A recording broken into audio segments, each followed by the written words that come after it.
Assalamualaikum warahmatullahi wabarakatuh. Koreksi kalau saya salah ya. Koreksi kalau aku salah. Tahun 1789 awal dimulai revolusi Prancis. Jadi penyerbuan penjara Bastille ya. Dari situlah dimulai awal pemberontakan rakyat yang sudah jenuh, jengah, capek ya, memikirkan raja dan ratunya, memikirkan sistem kerajaan yang monarki absolut ya, di mana raja dan ratu beserta para gundik-gundiknya, beserta para jongos-jongosnya, beserta para menteri-menterinya, pembantu-pembantunya itu mereka selalu hidup mewah. Tiap hari pesta pora, lah intinya ya. Sementara rakyat hidup susah, pajak ditekan ya, macam-macam. Nah, maka klimaks kemarahan rakyat itu terjadilah namanya revolusi Prancis tahun 1789 sampai akhirnya tahun 1793 itu raja dan ratunya dieksekusi mati ya. Louis XVI, raja ke-16 dengan istrinya Mary Antoinette ya, dipenggal lehernya dengan alat guillotine atau apa itu ya, yang dua tiang begini yang di atasnya ada pisau itu. Oke, intinya adalah yang mau saya sampaikan ini adalah ini peristiwa sejarah pernah, dan jauh sebelum Perancis sebenarnya juga sudah pernah terjadi peristiwa-peristiwa seperti itu ya, di mana kekuasaan tumbang ya, ditumbangkan oleh rakyat. Oke, lalu 1793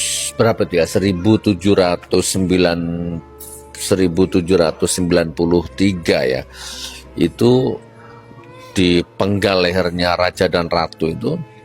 Lah tidak lama kemudian baru Napoleon Bonaparte itu mengambil alih kekuasaan ya lewat kudeta. Maka berakhirlah namanya rezim monarki absolut itu. Itu sejarahnya kurang lebih ya.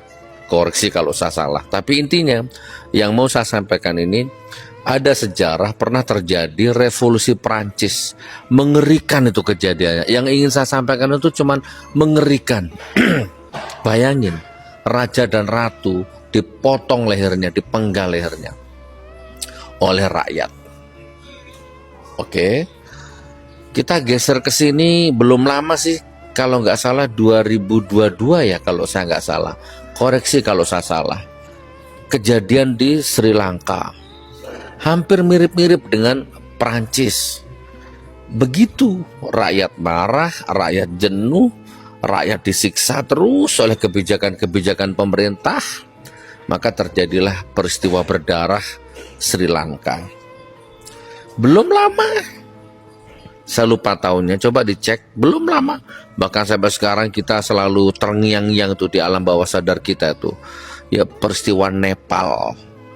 Itu wah, puas rasanya kalau lihat peristiwa Nepal itu. Ya kan? Intinya sama intinya. Kalau digaris bawahi sama. Pemerintah suka macek rakyat, pemerintah kenyang makan pajak rakyat, pemerintah mati hatinya, mati telinganya, mati matanya kepada rakyat. Rakyat disusahkan terus, sementara pemerintahnya joget-joget, pesta pora, mabuk-mabuk, ya kan? Itu pemerintahnya korupsi, menimbun-nimbun harta, korupsi pemerintahnya itu. Nah, jadi pemerintahnya itu kaya raya, koruptor, rakyatnya hidup susah. Udah gitu dikejar-kejar. Kalau di Konoha itu kita lihat Satpol PP ya kan, ngerampas pedagang, nginjak pedagang kecil.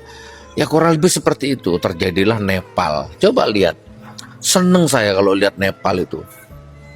Di mana menterinya, di mana anggota dewannya dikejar seperti anjing yang hina. nyemplung-nyemplung sungai, dikejar, ditimpukin batu. Puas rasanya saya. Legowo rasanya kalau lihat peristiwa Nepal itu. Gitu loh. Nah, ini ada sebuah negara yang tidak mau belajar, ya, nggak mau belajar dengan peristiwa-peristiwa sejarah. Ya, ada sebuah negara yang dikasih keberkahan sama Allah, tapi memang naas negara ini. Saya lupa nama negaranya. Ya, entah apa, Konoha atau apalah. Saya agak-agak lupa. Ini tidak mau belajar, mau bermain-main sama rakyat. Koruptor merajalela, maling merajalela di segala sektor. Itu negara apa itu? Coba searching di Google, aku lupa nama negaranya. Polisi sarangnya maling, sarangnya pembunuh. Polisi, instansi hukum, ya kan? Itu sarangnya maling, sarangnya pembunuh. Di situ terjadi pembunuhan. Polisi bunuh polisi. Militer sarangnya maling. Parlemen sarangnya maling, istana sarangnya maling. Di segala lini itu maling semua. Dan mereka saling bermufakat, saling melindungi maling satu sama maling lainnya. Nah, begitu defisit, ya kan, begitu utang menumpuk, ya kan, begitu negara kesusahan uang, wah, baru rakyat dicekik. Rakyat dicekik, dihisap darahnya, dihisap nanahnya dengan berbagai macam aturan-aturan yang nggak masuk akal. Rakyat modal merintis dari nol, ya kan, berjuang dari nol, nggak dibantu, begitu sukses dipajekin. Padahal dari awal juga sudah macek, sudah bayar pajak, taat pajak. Oke, intinya begitu. Nah, liciknya lagi, begitu rakyat sudah marah, rakyat marah, ya kan, meledak amarah rakyat ini, demo, ya, diadu sama polisi. WiFi dimatikan, jaringan di take down, nggak boleh disiarkan, yang menyiarkan ditangkap, nggak boleh live, yang live ditangkap. Aneh pokoknya negara itu. Aneh. Rusaknya semua rusak. Tokoh agama, Habib, Kiai, Gus, Ustadz, ya kan, pesantren, gede pesantrennya, ribuan santrinya. Kalau surbanan sampai ke tanah, surbannya rangkep 7, jubahnya sampai ke tanah, ya kan, belum lagi gasgus-gasgusnya itu. Mereka semua diam melihat kerusakan bangsa Konoha itu, diam mereka. Makanya susah. Polisi sarangnya maling, di tempat polisi juga ada pembunuh, ya kan, militer sarangnya maling, DPR sarangnya maling, istana sarangnya maling, parlemen sarangnya maling, yudikatif, eksekutif sarangnya maling.